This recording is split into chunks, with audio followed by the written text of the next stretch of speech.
Hello મિત્રો, કેમ છો? મજામાં? જિગ્નેશ્વરિયા, ગામ વાંગદરા, તાલુકો ખાંભા, જિલ્લો અમરેલી, ગીર વિસ્તાર. અમારે અત્યારે સવારના 8:30 વાગ્યાનો સમય છે. પક્ષીઓનો કલબલાટ અને ગાય માતાને રોજનું કામ અમારે પાણી પાવાનું.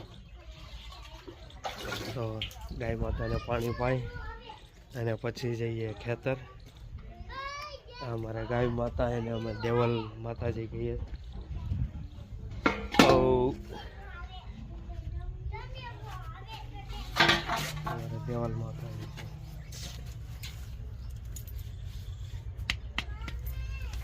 દેવલ